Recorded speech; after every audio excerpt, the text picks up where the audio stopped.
Hi everyone, it's Emilia here. Welcome back to my channel. Today I will show you how I turned that vintage frame with a lovely texture on the frame into a beautiful mixed media project. To start my project, I had to take the frame apart. I must say that it wasn't easy, so I had to use few different tools to take the image and the glass and the backboard out. But I did it, and I'm going to use the same pieces apart the glass for my project. My plan is to attach the handle to the top of the frame. This is a very cheap handle, probably the cheapest you can get. To adhere the handle, I'm using heavy body gel. This way I will be sure that it's going to stay in place. So I'm applying the gel onto the handle, then I will use ribbons to tie around both ends while it's drying. So this way I know that the handle will not move. And also please give it the gel time to dry. You can use the heat gun, but I prefer to leave it for an hour, and then you can do whatever you want with it. While the gel is drying, I'm going to start painting. First, I am going to add white gesso. I will be using ordinary kitchen sponge cut into small pieces. You can use brush as well, but I really like the texture that sponge is leaving on the surface, so I'm going to do that and paint the frame and the handle. And then while the gesso will be drying, I'm just going to prepare the background for the frame. I'm using beautiful papers from Lemoncraft. This is Blue Almonds collection. Very beautiful colors. I really like it. So I'm going to use 2 layers. One just dark blue with it has a delicate design, and the other layer, the top layer, will be just actually a design cut out of the paper. It's a big design. I'm going to have it on one side of the frame, and underneath will be that blue layer.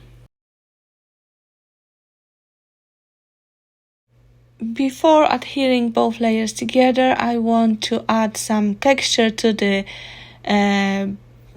bottom paper. I've got a lovely stencil. It's like has a lot of cracks. I think this is from Stamperia. I will link all the products that I can find and know the names in the description box below the video. And I'm using light paste from Prima. You can only, I need to only apply it on one side of the paper because the other one will be covered with the pattern. So I also want to add a little bit of embossing powder here and there, because the light paste create matte texture. So sorry.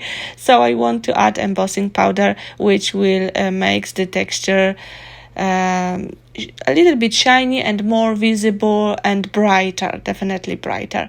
Now I can stick both layers together, and when I was doing that, I realized that I need even more texture between the layers.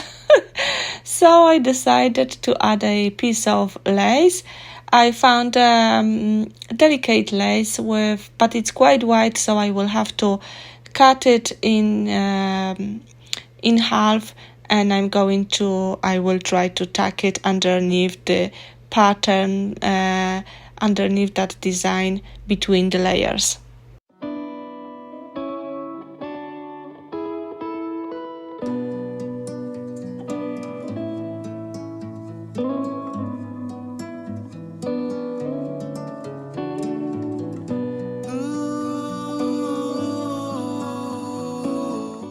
The background for the frame is ready, so I'm going to do the painting now. I'm using dark green acrylic paint from Finnaber. I love that color, it's just so beautiful. This is a metallic paint, but it's not too shiny and it's just gorgeous. So I'm going to paint the frame and the handle in the same color. You could choose different color for the handle, but I wanted to have the same.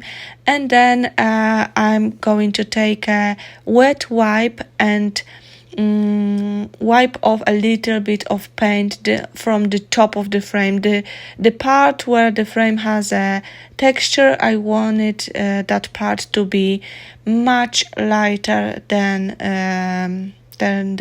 the rest of the frame. So while the acrylic paint is still wet, you can, with a wipe, you can wipe it off.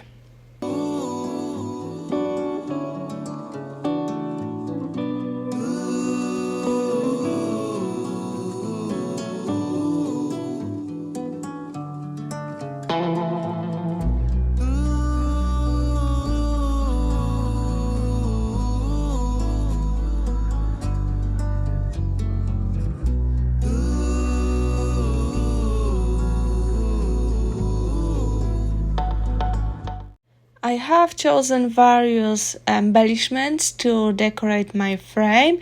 I have some chipboard pieces, MDF pieces, handmade flowers, fussy cut elements out of the paper collection, die cut leaves, what else? And some pieces to add texture like sisal, dry roots. Texture is very important to me in every project. I like pieces in different colors and textures because then the project look really interesting, I mean, to me. So even you don't need to have many layers, but different elements with a different texture. Basically, that's my recipe.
add even more texture and finish off the project, I'm going to use dry roots. I've got glitters, sequins, some micro beads on the table, so all of that, not too much of course, will go onto the project.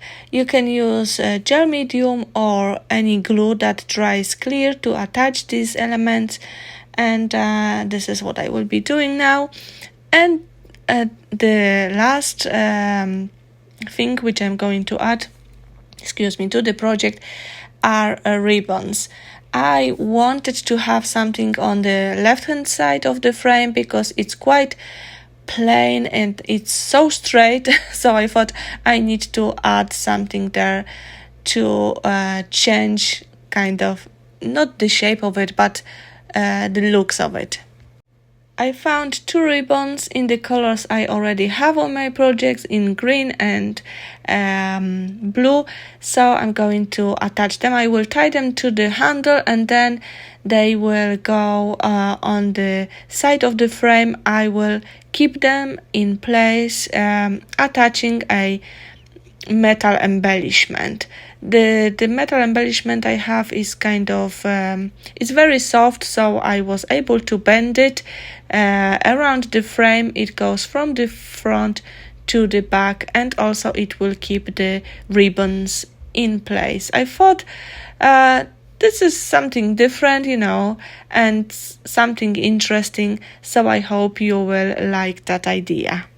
To blend everything together and to highlight some of the elements, I am using white gesso and dry, very soft brush. I'm only using a little bit of gesso and will be going on to the elements I want to have. I want to highlight, I want them to be brighter, and this will be it. This is the last step. I want to thank you very much for staying to the end of the video. I hope you like the project. I really like it. I missed making a mixed media project, so that I really enjoyed making it, and I hope you will love it as much as I do. Thank you so much for coming back to my channel, for commenting. If you like the video, please subscribe, and hope to see you soon. Thanks a lot, everyone. Have a lovely creative day. Bye bye.